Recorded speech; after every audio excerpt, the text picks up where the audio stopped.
میرے محترم دوستوں اور بزرگوں، اللہ رب العزت کی ذات بہت بڑی، وہ خالق ہے، مالک ہے، رازق ہے، رب ہے۔ ساری کی ساری کائنات کو بنانے والے بھی اللہ پاک اور ساری کی ساری کائنات کو چلانے والے بھی اللہ پاک۔ کائنات کا ایک ایک ذرہ، پانی کی ایک ایک بوند، درخت کا ایک ایک پتا جس طرح پیدا ہونے میں اللہ پاک کے حکم کا محتاج ہے، ایسے ہی استعمال ہونے میں بھی اللہ پاک کے حکم کا محتاج ہے۔ یہ کائنات خود نہیں بنی بلکہ اللہ نے بنائی، اور یہ خود بخود نہیں چل رہی۔ اللہ پاک کا ایک بہت بڑا غیبی نظام ہے جس کے ماتحت یہ ساری کائنات کا نظام چل رہا ہے۔ ساری کی ساری مخلوق اللہ کی محتاج، اور اللہ رب العزت کی ذات ساری مخلوق سے بے نیاز۔ ایک ہے ظاہرہ نظام جو ہمیں آنکھ سے نظر آتا ہے، میاں بیوی سے اولاد نظر آ رہی ہے، زمین سے غلہ نظر آ رہا ہے، دکان، تجارت، ملازمت، اس سے روزی نظر آ رہی ہے، بادلوں سے بارش نظر آ رہی ہے۔ یہ ایک ظاہرہ نظام ہے، یہ حقیقی نظام نہیں ہے۔ حقیقی نظام وہ نظام ہے جو اللہ پاک کا براہ راست نظام ہے، جو آنکھوں سے اوجھل ہے۔ میاں بیوی ہیں، اولاد نہیں ہے، ایک شادی، دو شادی، تین شادی، چار شادی، اولاد کا نام و نشان نہیں۔ زمین ہے لیکن غلہ نہیں ہے، بادل ہیں لیکن بارش نہیں ہے۔ ہمارے کوئٹہ میں بادل آتے ہیں، جھوم کے چلے جاتے ہیں، ایک قطرہ پانی کا نہیں برستا۔ تو یہ سارے ہمارے برتن ہیں، ان میں ڈالنے والی ذات کون ہے؟ اللہ کی ذات ہے۔ تو اللہ رب العزت کرنے میں ساری مخلوق سے بے نیاز، جب چاہیں، جیسا چاہیں، جس طرح چاہیں وہ کر دیں، ان کے ارادے کا نام وجود ہے۔ پیدائش پہ آ جائیں تو بغیر ماں باپ کے پیدا کر دیں۔ آدم علیہ السلام کی نہ ماں ہے اور نہ آدم علیہ السلام کا باپ ہے، اور پھر پیدائش کے اوپر آ جائے تو مرد کے اندر سے عورت کو پیدا فرما دیں۔ حالانکہ بچے عورتیں پیدا کرتی ہیں، لیکن ہماری دادی جان کو اللہ رب العزت نے آدم علیہ السلام کی پسلی سے پیدا فرما دی، اور ہماری دادی جان جب پیدا ہوئی کہتے کپڑوں کے ساتھ پیدا ہوئی۔ عورت کو اللہ پاک نے چھپا کے رکھا ہوا ہے، یہ چھپانے کی چیز ہے، دکھانے کی چیز نہیں۔ آج ساری دنیا الا ماشاءاللہ، آج ساری دنیا اس کوشش میں لگی ہوئی ہے کہ عورت کو بے حیا بنا دیا جائے، کیونکہ یہ شیطان کا بہت بڑا جال ہے۔ یہ تو کچھ ملک بچے ہوئے ہیں، ہم اس پر بڑا شکر ادا کریں۔ کچھ ملک والوں نے قانون بنایا ہوا ہے اور کپڑے کی مقدار مقرر کی ہے کہ اس سے زیادہ کپڑا بدن پر نہیں رکھ سکتے۔ اور ابھی مشورے میں، وہاں ریمنڈ کے مشورے میں ایک ملک والے آئے، ان کے آنسو جاری تھے۔ وہ کہنے لگے ہمارے ملک والوں نے حکم دے دیا کوئی عورت پردہ نہیں کر سکتی۔ اب ہماری مستورات نے وقت بھی لگائے ہوئے ہیں، وہ برقعے بھی پہنتی ہیں، تو اب ہمارا کیا ہو؟ تو میرے عزیزوں اور بزرگوں، جتنے بھی انبیاء علیہ الصلوۃ والسلام دنیا میں تشریف لائے، ان سب کا پہلا کام اللہ کی بڑائی کو بیان کرنا، اللہ پاک کی صفات کو بیان کرنا، اللہ پاک کے کمالات کو بیان کرنا، اللہ پاک کی جنت کو بیان کرنا، اللہ کی دوزخ کو بیان کرنا، اللہ کے فرشتوں کو بیان کرنا، کیونکہ لوگ اللہ کو نہیں جانتے، مال والوں کو جانتے ہیں، عہدے والوں کو جانتے ہیں، زمینداروں کو جانتے ہیں، باغ والوں کو جانتے ہیں، لیکن اللہ کو نہیں جانتے۔ تو انبیاء علیہ السلام اپنی امت کو اللہ کا تعارف کراتے ہیں کہ ایک ایسی پیاری ذات ہے، ایسی مقدس ذات ہے، وہ تم سے کچھ بھی نہیں چاہتی۔ اللہ پاک صرف یہ چاہتے ہیں کہ وہ میرے بندے، میں نے تجھے انسان بنایا ہے تو تو انسان بن کر زندگی گزار۔ تو خلقت بیدی ہے، احسن تقویم ہے، ساری مخلوق کے اندر حسین ترین جو مخلوق ہے وہ انسان ہے۔ تو جانوروں کی طرح زندگی کیوں گزار، کیوں قتل و غارت کر رہا ہے، کیوں جو ہے ایک دوسرے سے جھگڑے کر رہا ہے، کیوں ایک دوسرے کا ناجائز مال کھا رہا ہے؟ اللہ فرماتے ہیں کہ انسان بن کر رہے۔ مولانا پالن پوری رحمت اللہ علیہ نے، اللہ پاک ان کی قبر کو نور سے بھر دے، فرمایا لفظ انسان جو ہے یہ ان سے نکلا ہے، اور انس کا مطلب ہے محبت۔ تو جس شخص میں محبت نہیں ہے وہ انسان ہی نہیں۔ تو اس تمام انبیاء علیہ السلام اللہ پاک کا تعارف کراتے رہے اور بتاتے رہے۔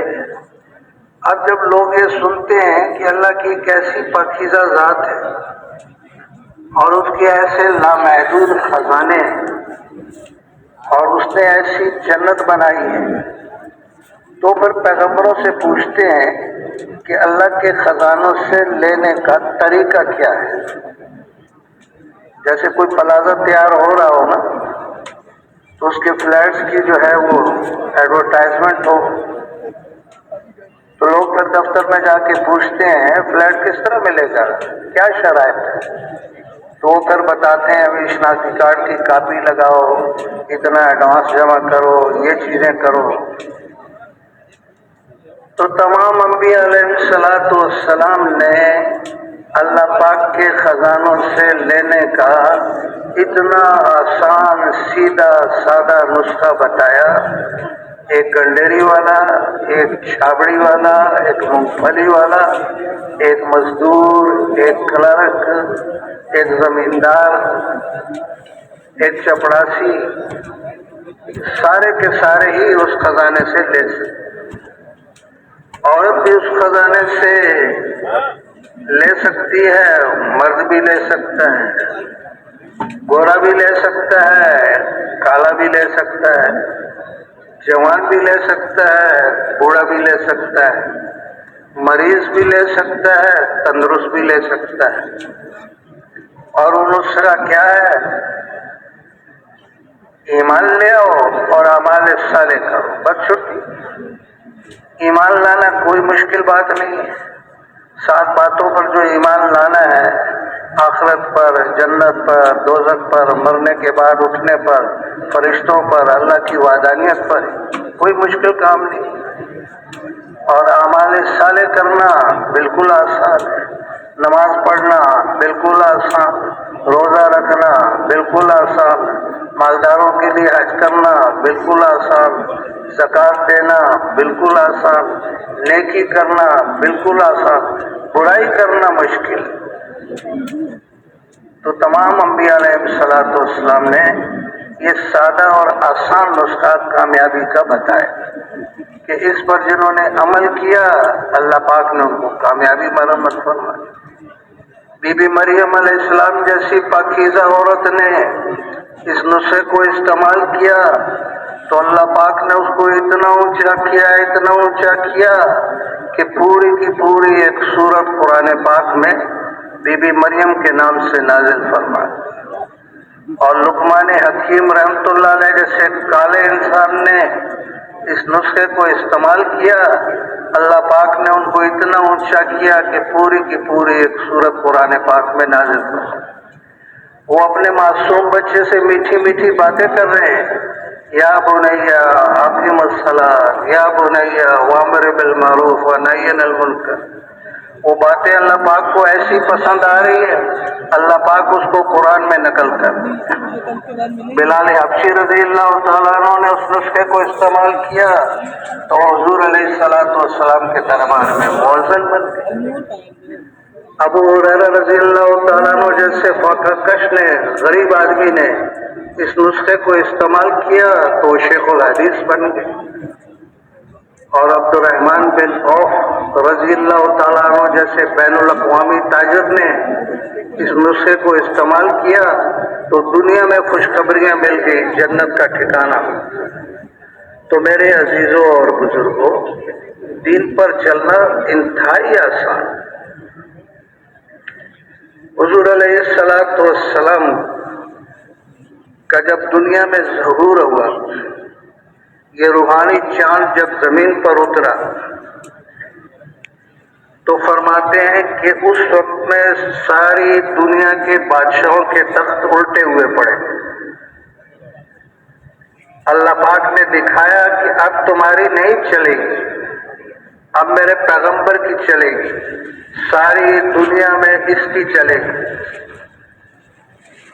تو حضور علیہ السلام کچھ بڑے ہوئے تو آس پاس جو دیکھا تو لوگوں کی عجیب زندگی ہو رہی ہے، قتل و غارت ہو رہی ہے، پریشانیاں ہو رہی ہیں، نہ کسی کی جان محفوظ ہے، نہ مال محفوظ ہے، نہ عزت محفوظ.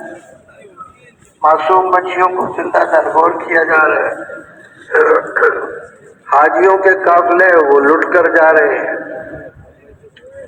پیغمبر کی یہ صفت ہوتی ہے، اس کے مزاج میں یہ بات شروع سے ہی ہوتی ہے، اس کو برائیاں اچھی نہیں لگتی، نیکیوں سے محبت ہوتی ہے. یہ نہیں کہ جب پیغمبر کو تاج نبوت پہنایا جاتا ہے پھر اسے برائیوں سے نفرت ہوتی ہے اور نیکیوں سے محبت ہوتی ہے. نہیں، شروع سے ہی پیدائشی طور پر انبیاء علیہ السلام کو برائی اچھی نہیں لگتی، گناہوں سے نفرت ہوتی ہے، ظلم سے نفرت ہوتی ہے اور اچھائیوں سے محبت ہوتی ہے. پھر جب بڑے ہو گئے تو پھر فکر میں اور اضافہ ہو گیا، پریشانی اور بڑھ گئی. کھانا پانی ساتھ لے کے غاروں میں چلے جاتے، بیٹھے رہتے، روتے رہتے کہ یا اللہ تو نے ان کو انسان بنایا ہے اور یہ زندگی گزارے جانوروں جیسی.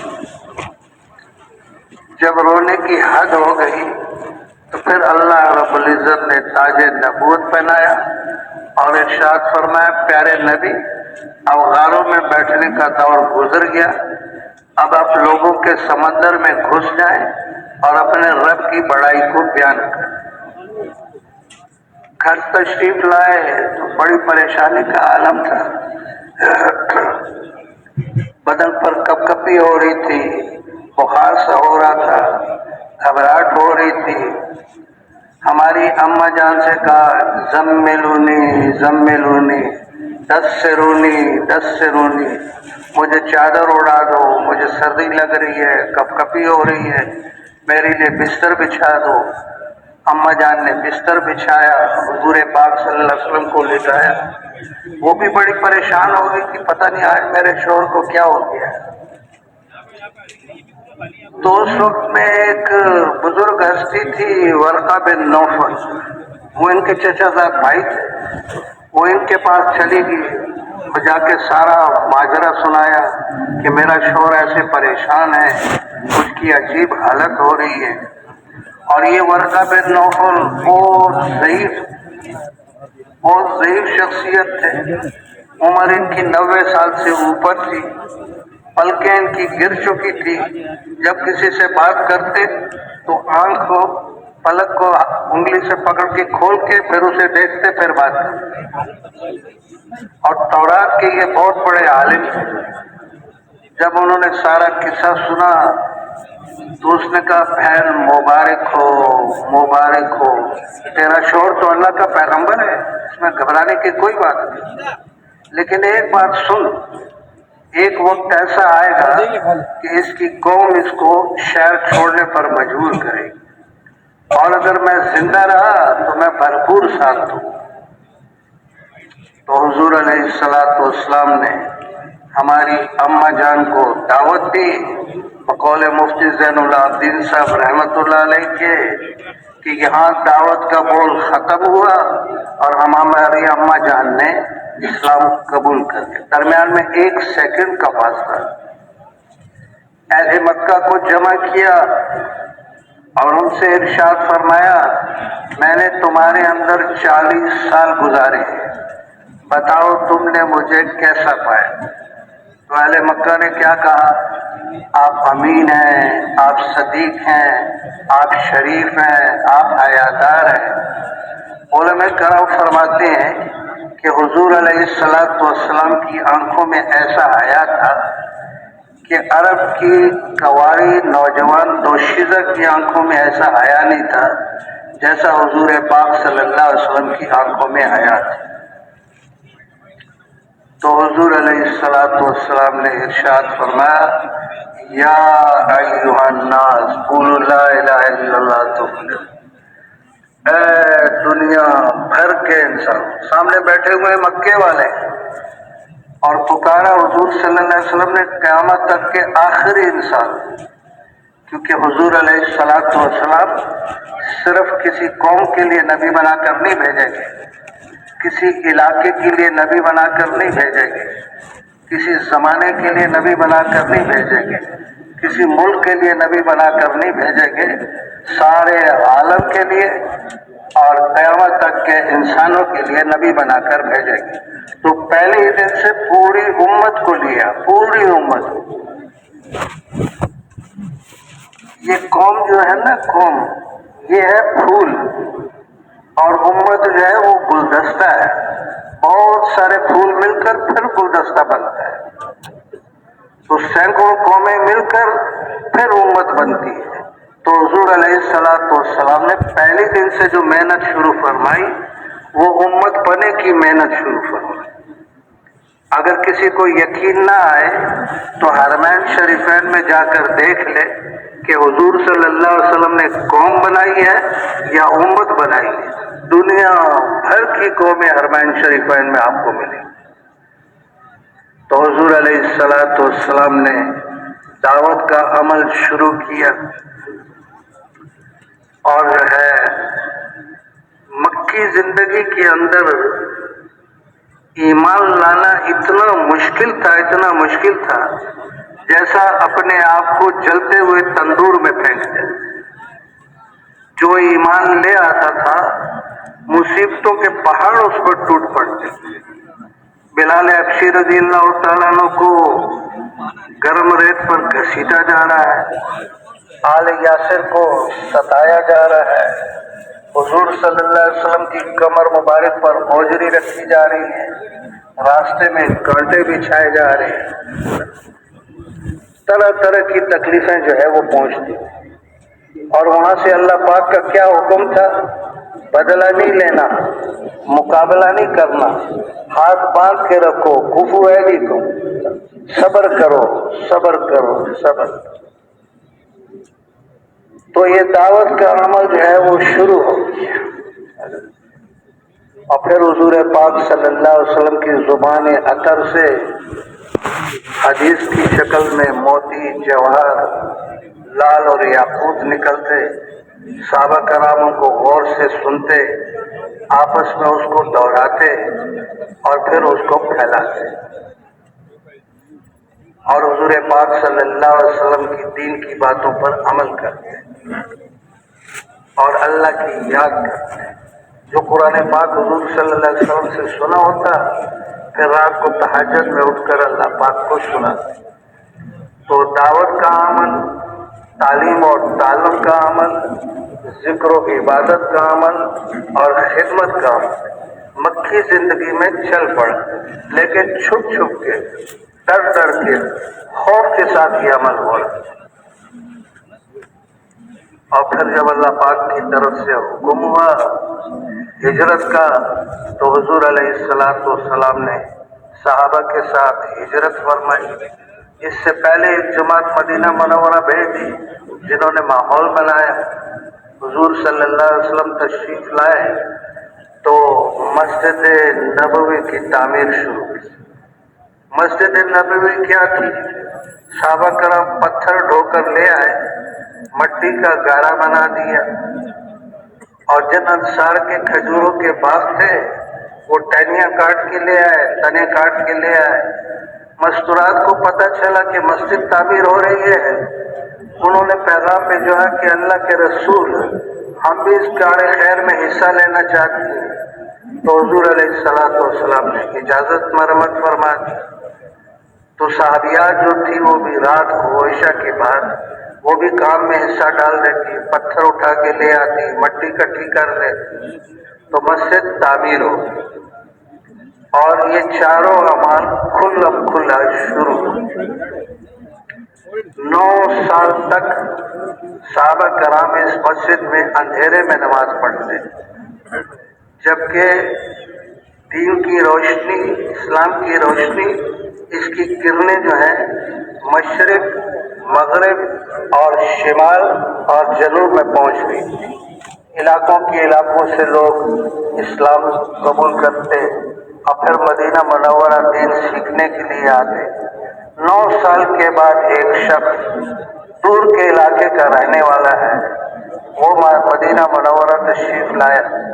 وہ اپنے ساتھ لالٹین لے کر آیا۔ اس نے جو دیکھا مسجد نبوی میں صحابہ کرام اندھیرے میں نماز پڑھ رہے، اس نے چراغ جلا دیا۔ صبح کو جو پیارے پیغمبر صلی اللہ علیہ وسلم نماز کے لیے تشریف لائے تو دیکھا روشنی ہے۔ صحابہ کرام سے ارشاد فرمایا یہ روشنی کس نے کی؟ بتایا گیا کہ ایک شخص دور کا رہنے والا ہے، تمیم داری رضی اللہ تعالیٰ عنہ اس کا نام ہے، وہ اپنے ساتھ لالٹین لایا اور اس نے جلا دی ہے۔ فرمایا اسے پیش کرو، بلاؤ اسے بلایا گیا تو حضور علیہ الصلوۃ والسلام نے پوچھا یہ چراغ تم نے جلایا ہے؟ اس نے کہا جی ہاں میں نے جلایا ہے۔ پیارے نبی اتنا خوش ہوئے، فرمایا اگر میری بیٹی ہوتی میں تیرے نکاح میں دے دیتی، تو نے اللہ کے گھر کو روشن کیا ہے، اتنا بڑا کام تو نے کیا ہے۔ تو یہ چاروں اعمال جو ہے وہ شروع ہو گئے، اسلام ترقی کرنے لگا اور صحابہ کرام کی تعداد بڑھنے شروع ہو گئی، آس پاس کے علاقوں سے لوگ آنا شروع ہو گئے۔ کفار مکہ کو جب یہ پتہ چلا کہ ہم تو اس سوچ میں تھے کہ مسلمانوں کو نیست و نابود کریں گے، ختم کریں گے، اور یہ مدینہ منورہ میں جا کے پھل پھول رہے ہیں، چنانچہ وہ سر جوڑ کر بیٹھے کہ کیا کیا جائے۔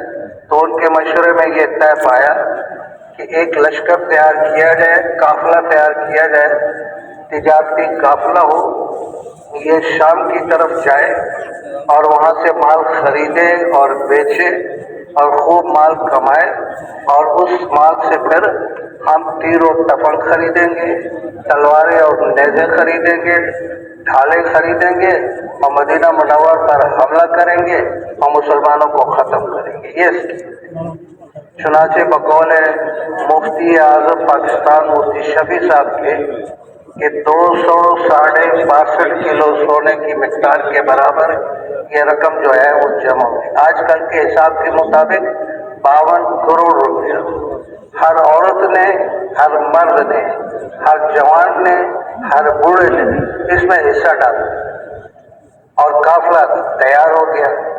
ابو سفیان کو اس کا سالار مقرر کیا گیا، 50 آدمی ان کے ساتھ کر رہی، یہ قافلہ روانہ ہو گیا۔ حضور علیہ الصلوۃ والسلام کو اطلاع ہوئی کہ یہ قافلہ ہے، یہ سکیم ہے اور مسلمانوں کے نیست و نابود کرنے کا یہ سوچ رہے ہیں، تو حضور علیہ الصلوۃ والسلام نے صحابہ سے ارشاد فرمایا کہ یہ قافلہ بچ کے نہ جائے، یہ مسلمانوں کے خلاف ایک بہت بڑی سازش ہے۔ صحابہ کرام نے عرض کیا یا رسول اللہ ہم تیار ہیں، آپ جیسا حکم فرمائیں۔ وہاں ابو سفیان کو اطلاع ہو گئی کہ حضور صلی اللہ علیہ وسلم صحابہ کرام ہمارا راستہ روک کے بیٹھے۔ اس نے ایک بڑے مکار دغاباز شخص کو 2000 روپے رشوت دے کے اور اس کو تیار کیا کہ تم مکے میں جا کے اطلاع دو کہ ہمارا قافلہ جو ہے وہ خطرے میں ہے۔ وہ ایسا چالاک آدمی تھا، اس نے کیا کیا، اونٹ کا کچاوا جو ہے وہ الٹا کر کے رکھ دیا اور کتا آگے سے پھاڑ دیا، اونٹنی کی ناک جو ہے اس کو کاٹ دیا، اس سے خون بہنا شروع ہو گیا۔ یہ عرب کے دستور میں ایک بہت بڑے خطرے کی گھنٹی تھی۔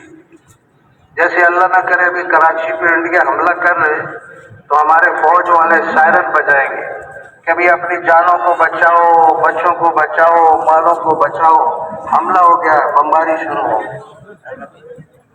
اس حالت میں جب وہ مکے میں داخل ہوا تو مکے والوں کی چیخیں نکل گئی، عورتیں تک چیخ و پکار کرتی ہوئی باہر نکلیں، کیا ہوا؟ تو اس نے کہا کہ تمہارا مال بھی گیا اور تمہارے آدمی بھی گیا۔ پھر ایک جنگی لشکر تیار ہوا مقابلے کے لیے۔ ابو جہل کی سرکردگی میں 1000 کا لشکر تیار ہوا، تیر و تفنگ کے ساتھ، کھانے پینے سامان کے ساتھ اور لونڈیوں اور عورتوں کے ساتھ، یہ قافلہ یہاں سے چلا۔ اب حضور علیہ السلام کو اطلاع ہوئی، تیاری تو کی ہوئی تھی قافلے کو روکنے کے لیے اور ادھر سے ایک لشکر ابھی آ رہا ہے۔ پھر صحابہ کرام کو جمع کیا، قربان جائیں صحابہ کرام۔ اب تقاضے کی نوعیت بدل گئی، پہلے قافلے کو روکنا تھا، اب ایک جنگی لشکر سے لڑائی کرنی تھی۔ تو حضور علیہ السلام نے ارشاد فرمایا کہ اب بتاؤ کون تیار؟ قربان جائیں صحابہ کرام کی ایسی مبارک ہستیاں جن کا ذکر جو ہے انجیل میں بھی اور زبور میں بھی اور تورات میں بھی ان کا ذکر ہے، اور اللہ پاک نے ان روحوں کو حضور پاک صلی اللہ علیہ وسلم کی صحبت کے لیے پسند فرمایا۔ تو صحابہ کرام نے عرض کیا کہ اللہ کے رسول آپ غم نہ کھائیں، ہم آپ کے ساتھ ہیں، ہم آپ کے دائیں بھی لڑیں گے، ہم آپ کے بائیں بھی لڑیں گے، ہم آپ کے آگے بھی لڑیں گے، ہم آپ کے پیچھے بھی لڑیں گے۔ اگر آپ حکم دیں سمندر میں کود جاؤ، ہم اس کے لیے تیار ہیں۔ اگر آپ حکم دیں پہاڑوں سے چھلانگے مارو، ہم اس کے لیے بھی تیار ہیں۔ اے اللہ کے نبی آپ فکر نہ کریں۔ تو حضور علیہ السلام بہت خوش ہوئے۔ تعداد جو گری تو 313 تھی۔ ارشاد فرمایا اصحاب طالوت کی تعداد اصحاب جالوت کے مقابلے میں 313 تھی اور اللہ پاک نے ان کو فتح نصیب کی۔ اب دونوں لشکر جو ہے وہ آمنے سامنے پہنچ گئے بدر کے میدان میں۔ حضور صلی اللہ علیہ وسلم ساری رات اللہ پاک کے سامنے گرے اور زاری کرتے ہیں اور عرض کیا کہ یا باری تعالیٰ یہ مٹھی بھر جماعت ہے، اگر یہ ختم ہو گئی قیامت تک تیرا نام لینے والا باقی نہیں رہے۔ یا اللہ ان کی مدد فرما، یہ بھوکے ان کو کھانا کھلا، ان کے کپڑے نہیں ہیں ان کو کپڑے دے، اور یا اللہ ان کی تعداد کم ہے تو ان کو فتح نصیب فرما۔ صبح کے وقت ابو بکر صدیق رضی اللہ تعالیٰ عنہ تشریف لائے، حضور صلی اللہ علیہ وسلم سجدہ ریز ہیں۔ آگے عرض کیا اللہ کے رسول اب تو رونے کی حد ہو گئی، ساری رات اب اللہ پاک سے مانگتے رہے۔ حضور صلی اللہ علیہ وسلم نے سجدے سے سر اٹھایا، آنکھوں سے آنسوں کی جھڑی چل رہی تھی۔ ارشاد فرمایا کہ جی ابو بکر اللہ پاک نے میرے ساتھ وعدہ کر لیا ہے کہ میں تمہیں فتح دوں، اور نشاندہی کی ابو جہل یہاں جہنم رسید ہوگا، عتبہ یہاں جہنم رسید ہوگا، شیبہ یہاں جہنم رسید ہوگا۔ اب یہ جنگ ابھی تک شروع نہیں ہوئی تھی۔ قبیلہ بنو غفار کے 2 شخص سے وہ وہاں سے گزر رہے تھے، انہوں نے جو دیکھا 2 لشکر آمنے سامنے ہیں تو انہوں نے کہا کہ چلو ان کی لڑائی ہوگی، ہم تماشا دیکھیں۔ وہ پہاڑی کی چوٹی پہ چڑھ گئے، وہ جو اوپر تک گئے تو انہیں گھوڑے کے ہنہنانے کی آواز آئی۔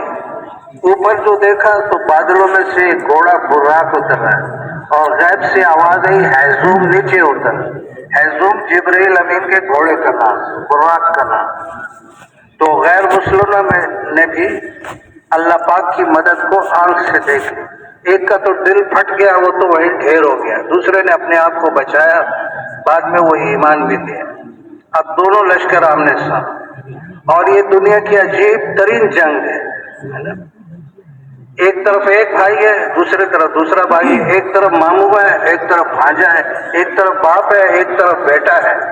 قبیلہ قبیلے سے لڑ رہا ہے، رشتہ دار سے لڑ رہا ہے۔ یہ غیروں کے ساتھ لڑنا آسان ہے، اپنوں سے لڑنا یہ بڑا مشکل ہوتا ہے۔ ہمارے کوئٹے میں ایک بہت بڑے سردار تھے قبائلی، اور وزیر لگے ہوئے تھے، اور ان کا سیکٹری جو تھا ایک سید، تبلیغ میں وقت بھی لگا ہوا تھا۔ اتوار کے دن ان کو فون آیا کہ شاہ صاحب میں گاڑی بھیج رہا ہوں، جلدی سے آپ بنگلے پر آ جائیں۔ انہوں نے کہا جی آج اتوار کا دن ہے، ہماری بھی ضرورتیں ہوتی ہے، دفتر تو بند ہے، ایسا کیا ایمرجنسی کوئی ہو گئی؟ اس نے کہا دفتر کا کام نہیں ہے، میرا بیٹا کلاشنکوف لے کے چھت پہ کھڑا ہے مجھے مارنے کے لیے، اور آپ آل رسول ہو، آپ کی وہ بڑی عزت کرتے ہیں، آپ آ کے اس کو سمجھاؤ۔ اب میں تو سردار ہوں، وزیر بھی ہوں، ابھی پولیس کو ٹیلی فون کر دوں گا، وہ اٹھا کے جیل میں ڈال دیں گے، پھر چھڑانا بھی مجھے ہی پڑے گا۔ تو اپنوں سے لڑنا مشکل ہے۔ تو اس جنگ کے اندر حضرت عمر رضی اللہ تعالیٰ عنہ نے اپنے سگے ماموں کو اپنے ہاتھ سے جہنم رسید کی۔ ابو عبیدہ صحابی رسول ہیں، بن جراح، وہ کافروں کی طرف سے، اس نے حملہ کیا، باپ نے حملہ کیا، انہوں نے بچایا، پھر حملہ کیا، پھر بچایا۔ تیسری دفعہ جو باپ نے تلوار اٹھائی، انہوں نے کھینچ کے تلوار ماری، باپ کی گردن وہ جا پڑی۔ ابو بکر صدیق رضی اللہ تعالیٰ عنہ کا بیٹا ان کے مقابلے پر آ گیا، بعد میں یہ ایمان لے آیا تھا، تو عرض کرنے لگا کہ ابا حضور بدر میں آپ میرے ٹھیک نشانے پر آ گئے تھے، اور اگر میں چاہتا تو آپ کو قتل کر سکتا تھا، لیکن میں نے باپ سمجھ کر چھوڑ دیا۔ تو ابو بکر صدیق رضی اللہ تعالیٰ عنہ نے ارشاد فرمایا مفہوم کہ اگر تو میرے نشانے پہ آ جاتا میں نے تیرے ٹکڑے ٹکڑے کر دینے تھے۔ میرے سامنے بیٹا نہیں تھا بلکہ اللہ کا دشمن اور اللہ کا رسول کا دشمن تھا۔ تو اللہ پاک نے فتح نصیب فرمائی، 70 کفار مکہ بڑے بڑے سردار وہ جہنم رسید ہو گئے۔ اب صحابہ کرام نے پوچھا کہ ان کا کیا کریں، کفن دفن تو ہے نہیں۔ تو حضور علیہ الصلوۃ والسلام نے ارشاد فرمایا ان کو گھسیٹ کر اندھا کنواں ہے اس کے اندر پھینک دو۔ صحابہ نے گھسیٹ کر اس کنویں کے اندر پھینک دیا۔ جب حضور صلی اللہ علیہ وسلم کا لشکر واپس ہوا تو حضور صلی اللہ علیہ وسلم کنویں کے قریب جب گزرے کھڑے ہو گئے اور اس کنویں پر نگاہ ڈالی، آنکھوں میں آنسو آ گئے، اور کنویں والوں کو مخاطب کیا مفہوم، اس ظالموں تم نے کیا کیا؟ تم میری اپنی قوم کے آدمی تھے، میرے رشتہ دار تھے، میں نے تمہیں کہا کہ میں اللہ کا رسول ہوں، تم نے انکار کر دیا۔ میں نے کہا میرے اوپر وحی کا نزول ہوتا ہے، تم نے انکار کر دیا۔ اور میں نے کہا کہ اللہ وحدہ لا شریک ہے، تم نے انکار کر دیا، اب تمہارا کیا حال ہے؟ صحابہ کرام حیران کہ حضور صلی اللہ علیہ وسلم مردوں سے باتیں کر رہے، عمر رضی اللہ تعالیٰ عنہ دیکھ رہے، عرض کیا اللہ کے رسول آپ مردوں سے باتیں کر رہے، یہ آپ کی بات کو سنتے ہیں؟ ارشاد فرمایا عمر سن، جس طرح تو میری بات کو سن رہا ہے نا اس طرح یہ بھی میری بات کو سن رہے ہیں، لیکن ان کو جواب دینے کی اجازت نہیں۔ تو میرے عزیزوں اور بزرگوں، اللہ پاک نے کفر کی کمر کو توڑ کے رکھ لیا، اسلام کو فتح نصیب فرمائی اور اسلام ترقی کرنے لگ پڑا۔ پھر ایک وقت ایسا آیا کہ 10,000 کے لشکر کے ساتھ حضور پاک صلی اللہ علیہ وسلم مکے پر حملہ آور ہوئے، اور انکساری کا یہ حال تھا کہ سر مبارک بار بار اونٹنی کے کوہان سے لگ رہا تھا کہ یا اللہ تو نے ہی مدد فرمائی، اکیلے تو نے ہی مدد فرمائی۔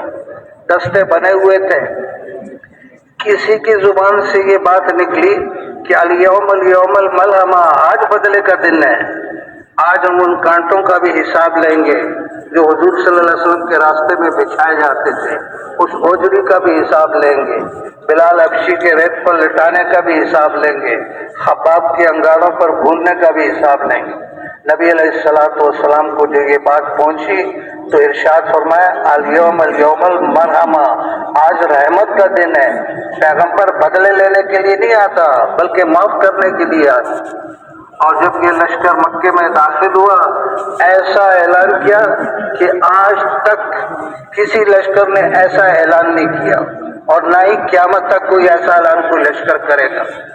ارشاد فرمایا بوڑھے کو قتل نہیں کرنا، عورت کو قتل نہیں کرنا، بچے کو قتل نہیں کرنا، جو اپنے گھر کا دروازہ بند کر لے اس کو قتل نہیں کرنا، جو نوجوان تلوار پھینک دے اس کو قتل نہیں کرنا، جو حرمین شریفین میں داخل ہو جائے اسے قتل نہیں کرنا، جو ابو سفیان کے گھر میں داخل ہو جائے اسے قتل نہیں کرنا، وہ ایمان لے آئے۔ اور ارشاد فرمایا آج میرا وہ اعلان ہے جو یوسف علیہ السلام نے اپنے بھائیوں کے لیے اعلان کیا تھا، لا تثریب علیکم اليوم، آج سب کو میں نے معاف کر دیا۔ تو حضور علیہ السلام نے ایسی محنت فرمائی اور صحابہ کرام نے پورا ساتھ دیا۔ 150 کے قریب جماعتیں اور لشکر تیار ہو کر یہ اللہ پاک کے راستے میں نکلے۔ 25 میں جو ہے حضور صلی اللہ علیہ وسلم تقریباً خود تشریف لے گئے، باقی میں صحابہ کرام کو امیر بنایا اور اللہ پاک کے راستے میں نکالا۔ اب صحابہ کرام کی ایک تو یہ قربانی ہے نا، گھر چھوڑا، بیوی بچے چھوڑے، کاروبار چھوڑا، یہ بھی قربانی ہے، لیکن اس سے اونچی قربانی کیا ہے؟ حرمین شریفین کی نمازوں کو چھوڑا، 50,000 نماز کا ثواب، 1,00,000 نماز کا ثواب، اس سے بھی اونچی قربانی حضور پاک صلی اللہ علیہ وسلم کی صحبت کو چھوڑا اور دنیا میں پھیل گئے۔ اگر وہ گھروں سے نہ نکلتے اور قربانی نہ دیتے تو آج یہ اتنی رونق جو نظر آ رہی ہے یہ کہاں سے نظر آتی؟ تو صحابہ کرام ساری دنیا میں، ایک صحابی رضی اللہ تعالیٰ عنہ کے 10 بیٹے ہیں، 10 کے 10 ملکوں میں جو ہے وہ دفن۔ تو میرے عزیزوں اور بزرگوں، اور اس وقت تبلیغ نہ ایسی سواریاں تھی جیسے آج کل ہے، اور نہ ایسی سہولیات تھی جو آج کل ہے۔ گدے، گھوڑے اور اونٹوں کا سفر ہوتا تھا، مشقت والا سفر، آگے کفار تلواریں لے کر کھڑے ہوئے ہیں، مقابلے کے لیے کھڑے ہیں، کوئی ایمان لانے کو تیار نہیں ہوتا تھا۔ اس حالت میں انہوں نے دین کو پھیلایا اور اللہ رب العزت نے دین کی روشنی جو ہے سارے عالم کے اندر پھیلائی۔ تو مسجد نبوی صرف نماز کی جگہ نہیں تھی، صرف نماز کی جگہ نہیں تھی، بلکہ یہ تعلیم کی جگہ تھی، نماز کی جگہ تھی، عبادت کی جگہ تھی، خدمت کی جگہ تھی، جماعتوں کے رخصت ہونے کی جگہ تھی، کارگزاری واپسی کی بات سننے کی جگہ تھی۔ تو یہ سارے اعمال جو ہے وہ ہو رہے تھے، اور صحابہ کرام پھر نمازوں کی مشق کرتے، نمازوں کو ایسا بنایا تھا جو بھی مسئلہ پیش آتا نماز کی نیت مانتے اور اللہ پاک سے وہ حل کرا دیتے، اور حضور پاک صلی اللہ علیہ وسلم کا علم سیکھتے، حضور پاک صلی اللہ علیہ وسلم مبارک باتیں بتاتے، صحابہ کرام ان کو یاد کرتے، اس کے اوپر عمل کرتے اور اللہ پاک کا ذکر کرتے، اور آپس میں ایسا سلوک تھا بقول مفتی زین العابدین صاحب رحمۃ اللہ علیہ کے کہ اگر مدینے کی بستی کی آبادی 10,000 کی لگائی جائے تو ہر آدمی کے 9,999 ہمدرد تھے۔ ایک کا بچہ بیمار تو 10,000 کا بچہ بیمار، ایک کے بچے کی شادی تو 10,000 کے بچوں کی شادی، ایسا آپس میں جو ہے وہ سلوک اور ایسا بھائی چارہ۔ حالانکہ غربت تھی، وہ بکرے کی سری جو چکر کاٹ رہی ہے 7 گھروں میں، اس سے یہی ظاہر ہوتا ہے مال نہیں تھا، لیکن دل محبت سے بھرے ہوئے تھے، آپس میں ایسی محبت، ایسا اخلاق، ایسی رواداری، ہر آدمی جو ہے اپنی جان نچھاور کرنے کے لیے دوسرے کے لیے تیار ہے۔ تو میرے عزیزوں اور بزرگوں کو قول مولانا پالن پوری رحمۃ اللہ علیہ کے بھرے اجتماع میں انہوں نے ارشاد فرمایا کہ صحابہ کی تربیت حضور صلی اللہ علیہ وسلم نے ایسے کی تھی، امیر کو یہ سکھایا یہ مال تیرا نہیں ہے، تو خزانچی ہے، یہ مال اللہ نے تجھے دیا ہے اور اس میں دوسروں کا حق ہے، اور غریب کو یہ بتایا کہ تو نے سوائے اللہ کے کسی کے آگے ہاتھ نہیں پھیلانا۔ بقول مفتی زین العابدین صاحب رحمۃ اللہ علیہ کے کہ قرآن پاک اٹھا کر دیکھ لو، اس میں دینا دینا دینا بھرا ہوا ہے، ماں باپ کو دو، غریبوں کو دو، مسکینوں کو دو، محتاجوں کو دو، مسافروں کو دو، قیدیوں کو دو، دینا دینا۔ اور ساری عدالتیں، سارے تھانے، ساری کچہریاں، ساری کورٹس کس سے بھری ہوئی؟ لینا لینا لینا۔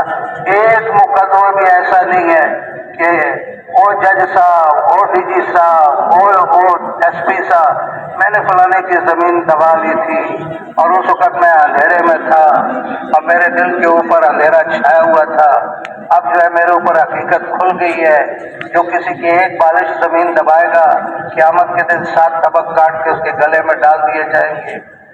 میں نے کسی کا پیسے کھا لیے تھے، اس وقت مجھے پتہ نہیں تھا، اب میرے پاس پیسے میں دینا چاہتا ہوں لیکن وہ آدمی مل نہیں رہا۔ ایس پی صاحب آپ اس کو تلاش کر لیں، تحصیلدار صاحب آپ اس کو تلاش کر لیں، میں اس کی زمین ایک کیس بھی ایسا نہیں، سب لینا لینا لینے سے بھرے۔ ایک دفعہ ہم نے عید کی نماز پڑھی رائے میں، ایک شخص کھڑا ہو گیا، کہنے لگا یہاں بیان تو بزرگ کرتے ہیں لیکن بزرگوں نے مجھے کہا کہ تم اپنی کارگزاری سنا۔ تو کہنے لگا میں سکھر کا رہنے والا ہوں اور میں پہلے ہندو تھا اور ہندو برادری کا چودھری تھا، میں کس طرح مسلمان ہوں یہ بتا۔ کہتے کچھ مسلمان نوجوان میرے سے سودا لے جاتے تھے، اڑتیوں کا کاروباری ہوں، 4-5 مہینے وہ نظر نہیں آئے، پھر جو نظر آئے تو میں نے دیکھا ان کی شکلیں تبدیل، کپڑے تبدیل، بات کا انداز تبدیل۔ میں حیران ہو گیا، میں نے ان سے کہا تم حج پر گئے تھے نظر نہیں آئے؟ انہوں نے کہا نہیں ہم حج پر نہیں گئے تھے، ہم تو ریون گئے تھے 4 مہینے لگا کے آئے۔ پھر وہ نوجوان کہنے لگے سیٹ صاحب ہمارا آپ کے ساتھ بڑا ضروری کام ہے۔ میں نے کہا بھی بتاؤ کیا کام ہے؟ تو انہوں نے کہا کہ آپ کے ساتھ ہمارا لین دین تھا، اس لین دین میں ہم نے آپ کے اتنے 1000 روپے کھائے ہوئے ہیں جو آپ کو پتہ نہیں ہے۔ کہتے میں نے رجسٹر کھولا، دیکھا ان کے ذمہ کوئی پیسے نہیں تھے۔ تو میں نے کہا کہ بھئی میرے کھاتے میں تو کوئی پیسے نہیں۔ اس نے کہا وہ آپ کو نہیں پتا وہ ہمیں پتا ہے، اور پیسے ابھی ہمارے پاس نہیں ہیں، پیسے جو تھے وہ تو ہم تبلیغ میں لگا کے آگے، ہم نے حساب بنا لیا ہے، آپ اپنے رجسٹر پر چڑھا لیں، ہم آپ کو قسطوں میں پیسے واپس کریں گے۔ کہتے میں نے ان کو کہا کہ تم مسلمان پہلے سے تھے یا رائے میں جا کر کلمہ پڑھا ہے؟ انہوں نے کہا نہیں ہم تو جدی پوچھتی مسلمان۔ بولا پہلے آپ کو پتہ نہیں تھا؟ بولا پتہ تو تھا لیکن استحضار نہیں تھا۔ اب ڈاکو سے آپ یہ پوچھیں نا کہ ڈاکہ ڈالنا کیسا ہے تو وہ کیا کہے گا؟ ثواب ہے، ایسا نہیں کہے گا، کہتے گناہ ہے۔ اور اسے کہو کہ نماز پڑھنا کیسا ہے تو وہ یہ کہے گا کہ گناہ ہے، ایسا نہیں کہے گا، کہتے ثواب ہے، نماز پڑھنا ثواب ہے، ڈاکہ ڈالنا گناہ ہے، لیکن ڈاکہ ڈال رہے نماز نہیں پڑھ رہے، استحضار اس کا نہیں ہوتا۔ تو میرے عزیزوں اور بزرگوں کہتے ہیں بزرگ ابھی یہ فرما رہے ہیں کہ دیکھو بھئی ایک مدت ہو گئی 80-90 سال ہو گئے یہ تبلیغ میں چلتے ہوئے، چلے لگاتے ہوئے، 4 مہینے لگاتے ہوئے۔ اب بزرگ فرما رہے ہیں اب دل اور دماغ تبلیغ کو دے اور نمبر 1 پر تبلیغ کو کر۔ یہ ساری دنیا میں جتنی بھی جماعتیں چل رہی ہیں یہ 4 کام کر رہی ہیں، دعوت کا عمل چل رہا ہے، تعلیم و تعلم کا عمل چل رہا ہے، ذکر و عبادت کا عمل چل رہا ہے، یہ چل رہا ہے، لیکن ہمارے یہ 4 عمل کچے ہیں، صحابہ کرام کے پکے تھے۔ ان کچے عملوں کے اوپر ساری دنیا میں تبدیلی آ رہی ہے، لاکھوں چور ڈاکو اللہ پاک نے تہجد گزار بن، عورتیں پردے میں آ گئی، لاکھوں لوگوں نے اپنے کاروبار ٹھیک کر گئے، لاکھوں عورتیں جو ہے ان کی زندگی بدل گئی۔ تو اس کچے عمل سے یہ تبدیلی آ رہی، اور اگر اصل پر ہم آ جائیں اس کام کو مقصد بنا لیں پھر کتنی بڑی تبدیلی جو ہے وہ آئے۔ تو کہتے ہیں جب آدمی کسی کام کا عزم کر لیتا ہے نا پھر اللہ اس کے لیے راستے کھول دیتے ہیں۔ بڑے حضرت جی رحمۃ اللہ علیہ نے مولانا سعید احمد خان صاحب سے ارشاد فرمایا ساری دنیا کی نیت کر لو۔ عرض کیا جی میں نے کر لی ساری دنیا کی نیت۔ پھر ایک موقع پر بیان فرما رہے تھے تو ارشاد فرمایا جب میں نے ساری دنیا کی نیت کی تھی میری جیب میں 4 آنے تھے، اور جب بیان فرما رہے تھے تو فرمایا کہ الحمدللہ ثم الحمدللہ 98 ملکوں کا سفر ہو چکا ہے، اللہ نے زندگی دی تو باقی ملک بھی پورے ہو جائیں گے۔ پھر پرانے ساتھیوں نے بتایا کہ مولانا سعید احمد خان صاحب کے پوری دنیا کے 3 سفر ہوئے، یہ کس نے کیے؟ جس کی جیب میں کتنے تھے؟ 4 آنے۔ یہ تبلیغ پیسے پر ہے یا قبولیت پر ہے؟ ہاں، کہتے ہیں اللہ پاک سے اپنے آپ کو قبول فرما لیں اور بس اللہ پاک جو ہے راستے جو ہے وہ کھول دیں۔ اور جس چیز کا آدمی عزم کر لیتا ہے اللہ اس کے لیے راستے جو ہے وہ کھول دیتے ہیں. اور تبلیغ اتنی آسان ہے کہ کچھ نہ پوچھے. سادے سے سادہ آدمی. بیرون ملک میں ایک جوڑ تھا پرانوں کا، بیرون ملک. وہاں پر ایک نیا پشتو بولنے والا آ گیا اور ایک نیا عرب نوجوان آ گیا. اب جب اجتماعی عمل ختم ہوتا تو پشتو والا اور یہ عرب جو ہے دونوں ایک کونے میں چلے جاتے. عرب جو ہے وہ سگار پیتا تھا اور پشتو والا نسوار کھاتا تھا. اب دونوں ایک دوسرے کو دیکھ رہے. پشتو والا عربی نہیں جانتا، عرب جو ہے وہ پشتو نہیں جانتا. تو پشتو والے نے ہمت کی، اس نے کہا یا شیخ 3 چلے رائیونڈ پاکستان. بھائی اتنی بات، اتنی دعوت تھی. بات آئی گئی ہوگی 2-3 سال کے بعد یہ پشتو والا حرمین شریفین گیا ہوا تھا. تو وہاں پیچھے سے آ کے کسی آدمی نے اس کو پکڑ لیا. اس نے جو مڑ کے دیکھا تو ایک بڑا خوبصورت نوجوان ہے، عرب ہے، اتنی داڑھی رکھی ہوئی ہے. اس نے اسے کہا میں نے تجھے پہچانا نہیں. اس نے اس ملک کا نام لیا، اس جوڑ کا نام لیا اور اس نے کہا کہ آنا سگار و انتم نسوار. 3 چلے رائیونڈ پاکستان. میں نے 3 چلے لگا لی. تو اللہ ایسے راستہ کھول دیا. ایک سردار تھا فرنٹیئر کا، بڑا خوبصورت نوجوان، لیکن داڑھی نہیں رکھتا تھا. حالانکہ پٹھان اکثر داڑھی رکھتے ہیں. اور پھر اوپر سے اور ایک بات یہ تھی کہ اس کی بیوی کو بھی داڑھی سے چڑ تھی، اس کو بھی داڑھی اچھی نہیں لگتی تھی. تبلیغ والوں کے قریب آیا، سے روزے لگائے، 4 مہینے میں چلا گیا. اب اتنی داڑھی رکھ لی. اب جب واپس آیا اب سوچ رہا ہے کہ بیوی سے جھگڑا تو ہوگا. رائیونڈ والوں نے کہا بھائی جھگڑا نہیں کرنا، گھر میں مل کر چلنا ہے، محبت سے چلنا ہے، سلوک سے چلنا ہے، نرمی سے چلنا ہے. اب یہ جو گھر پہنچا اس نے سلام کیا. بیوی نے جو داڑھی دیکھی وہ لال پیلی ہو کے غصے سے کمرے میں چلی. یہ اس کے پیچھے گیا، اس کو جا کے کہتا بھائی بات سن. وہ بات نہ سنے. بھائی بات سن، تیرے ساتھ ضروری بات کرنی ہے. وہ بات نہ سن. اس نے کہا تیرے ساتھ بڑا ضروری مشورہ کرنا ہے، تو سن تو صحیح. اس نے کہا کیا مشورہ کرنا ہے؟ اس نے کہا وہ فلانا ملک صاحب ہے نا، اس کی جوان کنواری لڑکی بیٹھی ہوئی ہے، میں نے ان کو نکاح کا پیغام دیا ہے. تو ملک صاحب نے ایک شرط رکھی ہے. بیوی نے کہا کیا شرط رکھی ہے؟ اس نے کہا ملک صاحب نے یہ شرط رکھی ہے کہ داڑھی منڈا دو پھر لڑکی دوں گا. تو اس بارے میں تیرا کیا مشورہ ہے؟ تو بیوی کہنے لگی دا سنت رسول استاپ مخمد ڈیر شش کارا کیس. اردو والے سمجھے ابھی؟ ہاں کہ سنت رسول تیرے چہرے پر بہت خوبصورت لگتی ہے. تو راستہ نکل آیا. تو جھگڑا نہیں. تبلیغ بالکل آسان ہے. ایک ڈری والا، ایک چھابڑی والا، ایک مونگ پھلی والا، ایک چپڑاسی، ایک چوکیدار، وہ سارے ہی اس کام کو کر سکتے. تو کس بھائی کا ارادہ ہے کہ ساری دنیا میں پھرنے کا؟ ماشاءاللہ اللہ قبول فرمائے. اللہ آپ کا نا انتہائی قبول فرمائے. تو کہتے ہیں نیت کر لیں گے نا اور اللہ سے مانگتے رہیں گے. ایک بات اور سن لے، بات ختم کرتے ہیں. حضرت علی کرم اللہ وجہہ کا ایک ایسی پیاری بات ہے، سونے کے پانی سے لکھے تو وہ ختم نہیں ہوگا. کیا فرمایا؟ فرمایا اللہ ایسا نہیں کرتا کہ مانگنے کا دروازہ کھولے اور دینے کا دروازہ بند کر دے. توبہ کا دروازہ کھولے اور مغفرت کا دروازہ بند کر دے. شکر کا دروازہ کھولے اور زیادتی کا دروازہ بند کر دے. یہ اللہ کی شان کے خلاف ہے. تو بھئی کون کون اللہ سے مانگے گا ساری دنیا میں پھرنے کے لیے؟ اللہ انتہائی قبول کرے. نماز کی تیاری.